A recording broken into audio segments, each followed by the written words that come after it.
that was a cheap Ukrainian drone destroying a multi-million-dollar Russian tank on the battlefield. The drones have proved absolutely critical in defending Ukraine from Russia, which has a far bigger military, of course. And they're being piloted in many cases by amateurs. Coming up, we'll be hearing from a former Ukrainian holiday guide who now trains his compatriots to fly drones against the enemy. But first, here's a quick look at drones in action around the world. An army of drones. The first ever drone war. Drones have become an important weapon for both sides of the Russian war with Ukraine. The Ukrainians are on track to using a couple 100,000 drones in a year. Most drones only survive 1 or 2 flights before they fail or they're blocked. The Russia-Ukraine conflict is the world's first major drone war. Both sides have vast fleets, and the technology and tactics are constantly evolving. They're now so effective that Ukraine has had to withdraw the US-made Abrams tank from the front line.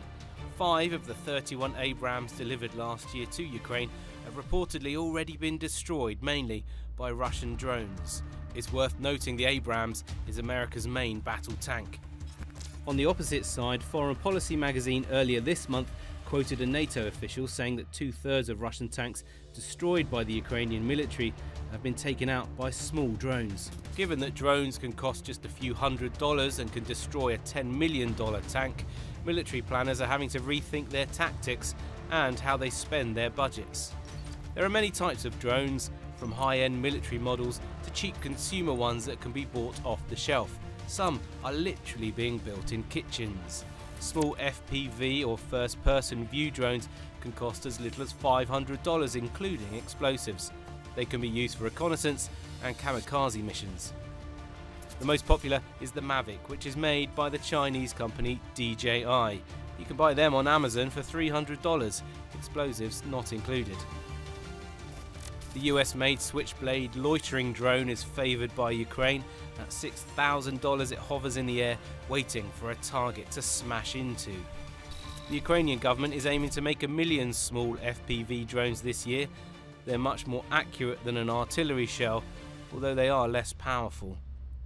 The larger military-grade drones in service, which have a much longer range and look like small planes, include the Iranian-made Shahed 136, which Russia uses and which Iran used against Israel. It costs around $100,000 apiece. They're famed for the high-pitched noise they make as they approach. Russia also has its own Orlan and Lancet models that have a shorter range and apparently effective against tanks. Ukraine has the Ukrajet, which it builds itself. It uses them to hit targets deep inside Russia, including factories and oil refineries. Incidentally, Ukraine also has drone boats, which have pushed back Russia's entire Black Sea fleet. Also, a serious financial win. The most common defence against drones has been electronically jamming the signal with the operator, but adaptation happens fast in war. It's reported that some drones are already being controlled with AI. They autonomously find their targets, which means there is no signal to jam. But there are serious ethical questions here about weapons choosing their own targets without final human approval. Now, in a moment, we'll be hearing from our 2 military experts about how drones are changing modern warfare. But first, let's bring in Anton Frolov, who trains Ukrainian soldiers to fly drones. Anton, welcome to the program. A while ago, you were a tour guide, and then you became a trainer of Ukrainian soldiers in the art of flying drones. How did that happen? Hi there, my name is Anton. I'm from Ukraine. I used to be a travel guide in my previous life. I used to organize travel adventures to Central America, my favorite region. Guatemala, Honduras were my favorite countries, but everything has changed. In February 2022, I have left my family on a border with Poland and left myself in Ukraine. I took the toughest decision of my life. To be an instructor, to create the training center for soldiers to use drone in a military, in this war. And how are you helping the soldiers in the battlefield? There were a start from the very beginning of this training center in Kiev. We had 2.5 drones. 2 were flying and half a drone was a donor for this. But now we have a big facility, we have professional instructors, and we have already 4,400 graduates from my training center. We do a great job. We're training soldiers to use drones. And what kind of drones do you use?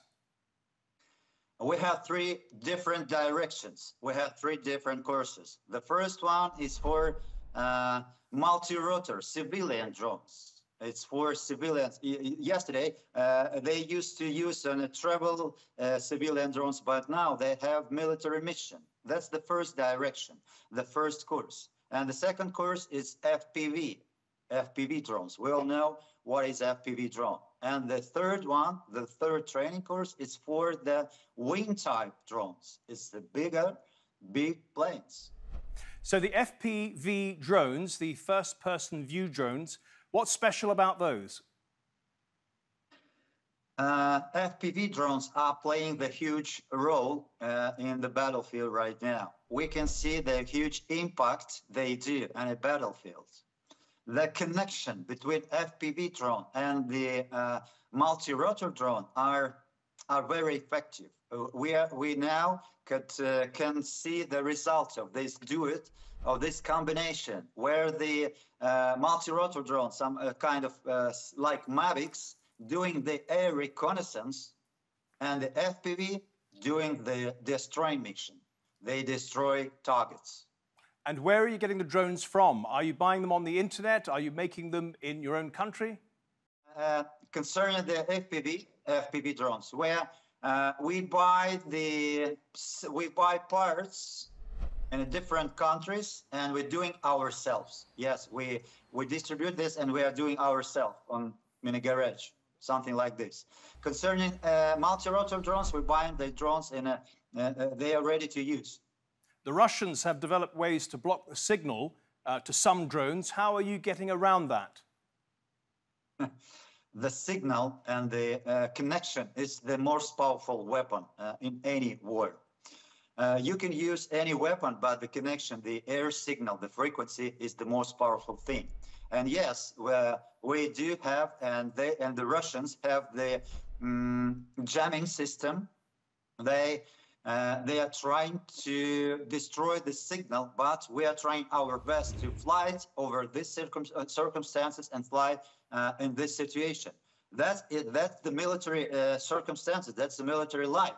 You can't use any drones, but you have to know how to use it. That's why we are training. We have a special program how to use this kind of drone in a difficult condition, in a military condition. Yes. We have heard that Ukraine aims to make 1 million, perhaps 2 million drones in a year. Is that achievable? I have no idea. I have no idea, but they do have a human resource. They have money. They have everything to achieve this goal, but I am not sure of this result. There are reports that Ukrainian soldiers are using the drones in a way that contravenes international rules on war engagement. For example, chasing soldiers around a tank and then blowing them up. Are you concerned about Ukrainian soldiers using drones in an unethical way? À la guerre comme à la guerre. In the war, like in the war, I think the rules we are using are ethical, but there is a situation, there are some military situations where there are no rules. Unfortunately, this is a war. This is a terrible, awful war. And we are doing our best to survive, to defend our land. I can't see that we are using these drones in an unethical way, but it could happen. I can't say that, but it could happen. I have no idea. I'm not sure about this. Okay. Just a final question, Anton. You used to be a tour guide, and your life has changed immensely now. Tell us about that. Yes, I miss this life. I miss this my lifestyle, travel lifestyle. I miss these adventures. I miss my favorite countries like Guatemala. But I have no chance to change my life so far. I have decided to take this toughest decision of my life to protect, to defend my land, my children, and the next generation from Russia. And I will defend my country. I will protect it until the very end. Anton Frolov, thank you so much for telling us today about your experiences. Much appreciated. Well, as we reported earlier, Russian drones have managed to destroy several expensive Ukrainian tanks given to them by the United States, 5 American Abrams in total. One of them was towed away by Russian forces to Moscow, where it is now on display as a war trophy. Let's bring in our panel of military experts now, and today we have the former US Army Colonel Liam Collins and the British defence industry drone expert Chris Lincoln-Jones. Welcome to the programme, both of you. Liam, if I could start with you. It is said that drones have changed the course of the entire Russia-Ukraine war. Is that an overstatement? Yeah, I mean, that's an overstatement. They've had a significant impact without a doubt. It's a relatively new weapon system, and so it's having a significant impact. But to say it's changed the course of the war would be a little, bit of an overstatement. But the Russians really have started employing them prior to the actual most recent invasion in February of 2022. They actually used some drones to take out large stockpile of Ukrainian ammunition prior to that to really kind of shorten the war, which it would have done had the U.S. and Western nations not supported Ukraine. So significant impact pre-war and post-invasion, but to say it's overstatement to kind of go beyond that. Chris Lincoln-Jones, what's your evaluation? I'd say that's a correct analysis. It is having a significant effect and has been a wake-up call, I think, not only for the Ukrainians, who have learned a lot of lessons, but also it is a wake-up call for us in NATO as we look to our future. If it is an overstatement, why is President Zelensky saying that Ukraine is looking to make 1 million, perhaps 2 million of these little drones? No, without a doubt, it's an effective weapon system. As I said, I mean, it could be a much cheaper way, right, to take out a $10 million tank with a single drone, or even, even a swarm of drones. It's very cost effective from that perspective. And so the tank, right, it still has a place on the modern battlefield, just not in static warfare where the lines are not moving. Then it becomes extremely vulnerable, right? A drone that's flying overhead can identify it on a visual spectrum, an infrared spectrum, an electronic warfare spectrum. It's fairly easy to identify this static, right, expensive weapon system with those things. So that's why they want to get as many of them as they can to identify those Russian key weapon systems and take them out. Oh, right. So, Chris, what does the drone offer then? Is surveillance more important than being able to drop munitions? Hitherto, I think I would probably have said yes, it is. But I have noticed it has a dramatic psychological effect. From what I've observed coming over the television from the soldiers in the field, the threat of the drone affects every moment of their military operation. You should also recall it's quite different because a tank doesn't have very much armor over its top. It's been designed to take on other tanks head on, whereas a drone can hit it through the thin armor on the top. So that's two dramatic things that are occurring in Ukraine at the moment. Yeah, let's actually stay on that point, Liam. We know that Ukraine has withdrawn the American Abrams from the battlefield after 5 were destroyed by Russian drones. What were the circumstances around the destruction of those tanks? Yeah, on those, they were probably in a fairly static position. And so then once the Russians could identify those, whether through drones or not, but most likely through them. And then it's very easy. A drone is effectively both, right, an intelligence, surveillance, reconnaissance platform to identify targets, but it also can be a munition by itself, right? And so it's effectively a precision-guided munition that someone can just fly overhead relatively cheaply, and then either drop the munition or itself be, kind of a suicide munition and fly into that thin skin armor of the tank. So that's most likely what happened for all 5 of these, because artillery, other weapon systems aren't as effective against them. And so that, right, the drone can identify it, and then another drone or the same drone can then take out that tank. Do you know what the Pentagon makes of it, or the US government generally makes of it when Abrams tanks are destroyed? I mean, I don't. I mean, obviously they're not happy about it, but as the co-host said, it's a matter of how it's being employed and where it's most vulnerable. And so if it's not being employed effectively or as effectively as possible, if it's seen, right, like any weapon system on the battlefield, it can be killed. So the key part is, right, keep it camouflaged, to deceive the enemy about its location, and that's what keeps it survivable. Just having armor alone is not going to protect it. Okay. Chris, just on the matter of ethics, you've made the point that there is video out there of Ukrainian drones chasing Russian soldiers around a tank and eventually killing him.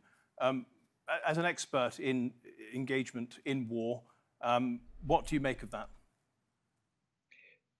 This is, for Ukraine, a war of national survival. So some of the rules, the law of armed conflict surrounding lethal targeting don't really come into play here. These are combat engagements, and the crew of a Russian tank, easily identifiable, correct uniform, they are legitimate targets. It is quite horrifying to watch that happening, but the Ukrainians are attacking a legitimate target there. It does play into what I mentioned just now, and that's the psychological effect that this has. This will be a great discouragement to both sides when it's used on them. But there's nothing unlawful about what the Ukrainians were doing in attacking a soldier by his tank. Well, we've looked at Russia and Ukraine, albeit briefly. Let's take a quick look at who's using the drones in the Middle East. During October 7th, Hamas sent drones over Israel's border fence to knock out cameras, communication systems, and remote-controlled guns. They appeared similar to the quadcopter drones made by Chinese producer DJI. In its assault on Gaza, Israel has been using its self-produced drones, like the Lanius micro drone, for bombings and kamikaze attacks. But increasingly they're used to scout out buildings and defuse explosives. On April 13th, Iran attacked Israel with its own Shahed 136 drone, dubbed the AK-47 of Tehran. In total, around 170 drones, over 30 cruise missiles, and more than 120 ballistic missiles were launched during a 5-hour attack. President Raisi hailed the operation as a success, though Israel claimed that 99% of the projectiles were intercepted. Iran's allies, the Houthis in Yemen, have also used those Shahed 136 drones to target both merchant and military shipping in the Red Sea, in a show of solidarity with Palestinians since mid-November. While Hezbollah, in Lebanon, also an Iranian-backed group, uses a variety of drones, from small commercially available quadcopters to larger Shahed drones. The group has launched drone attacks on Israel at least 3 times. Bring back in our guest now. And Liam, Iran's attack on Israel, the drone attack, was that the single biggest drone attack in history? And why was it so ineffective? Yeah, it was probably the largest interstate, drone attack in history, I believe, at least in a single attack. Obviously, on scale, what's going on in Russia and Ukraine is much larger over time, but for a single attack, it was large. And I think one of the reasons it was ineffective is I think it was designed that way from the onset from the Iranians. I think trying to put too much to their ability to not get anything through is probably a little bit risky. They telegraphed that to the West, to the international community. Really, they didn't want to escalate the conflict. They felt like they had to respond in some way, and this was a way to do it, but without escalating. So it was almost looked like it was designed so that they would get shot down. Do you agree with that, Chris? I would, and remember these drones would have been used fairly dumb bomb-like, really.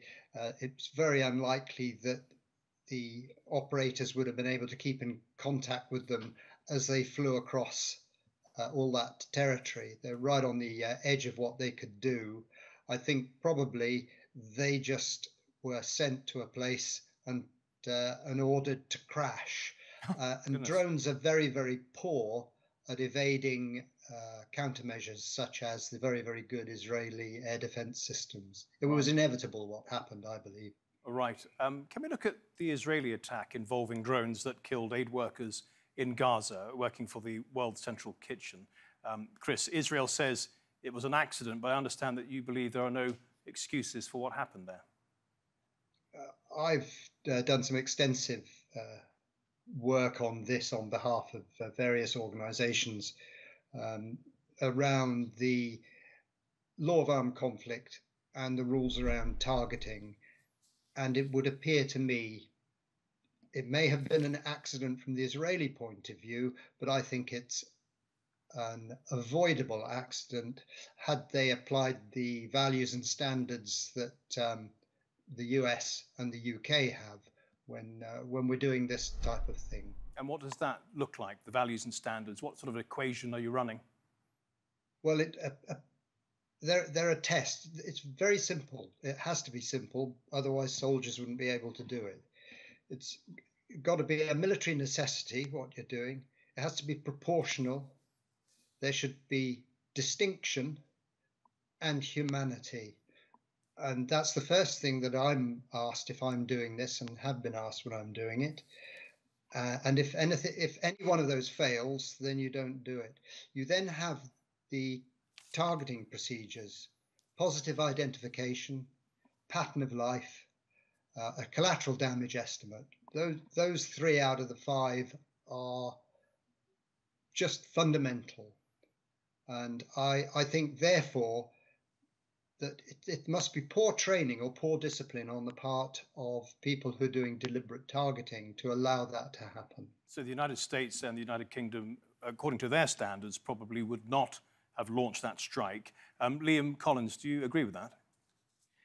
I mean, I don't totally agree based on what the intelligence was that was driving it. I mean, the U.S., right, we've conducted, multiple drone strikes against targets that we thought were correct. We followed those same similar standards, and then ultimately, based off of faulty intelligence, or maybe there were more civilians in the area than we thought. So, right, you really got to go into it and dig to understand, to truly understand what happened. But if it was based off of faulty intelligence or mistaken intelligence, something like that, then I think any nation would have done similar thing, applying similar standards. Chris, can I ask you about, there's been a lot of writing up, but not a lot of hard fact about the Israelis using artificial intelligence-controlled drones.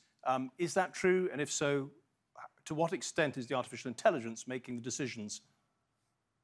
I don't think that there's been a bit of conflation of that. I think this refers to the Lavender system, which it seeks to, in my view, weed out non-viable targets as much as it looks for targets. It's something that has been tried by the UK historically, and it's not been very successful because there are too many false positives and also false negatives in this. So it isn't reliable without a human to actually do a bit of analysis of the intelligence coming in. So what the machine intelligence, I wouldn't call it artificial intelligence yet, what it can do is show you where to look for signs and analyze patterns and say, look here, because it's very difficult with an enormous amount of intelligence coming in to sift through it as a human being in a timely fashion. So it should cut the time down, but the judgment of a human needs to take place, because thus far that type of targeting system just isn't reliable enough. Okay, and just a quick last question for both of you about terrorism. We've seen how easy it is to buy a drone from Amazon, say, and attach a small munition, maybe 5 kilograms worth of explosives. And people are concerned that in the future, terrorists will use armed drones, perhaps, at a stadium or whatever, and kill an awful lot of civilians. Liam Collins, what's the threat of that? Yeah, I mean, without a doubt, this is a concern. I mean, a lot of stadiums have countermeasures for that, really, for the, the large Olympic Super Bowls, right? Those kind of events have the ability, but you know, kind of the day-to-day sporting events that still have tens of thousands of people don't have a capacity to counter those things. And so that is a real concern kind of in the drone, counter-drone, cat and mouse game. Chris, any realistic measures that governments can take to protect their population? I think there's going to have to be a counter drone technology. I do absolutely agree with everything that's been said there. Look what happened at Gatwick Airport. Just flying a drone near it caused the shutdown of that airport. You don't even need to use explosives. As a disruptor of normal life, they are a serious threat. More work needs to be done. I'm pretty confident that it is being done. Chris Lincoln-Jones and Liam Collins, thank you both very much. Much appreciated. And thank you at home and on your phones for watching. If you want to see this episode or any of our previous episodes, do go to our channel on YouTube. Just type in Nexus TRT World. Till next week then, goodbye.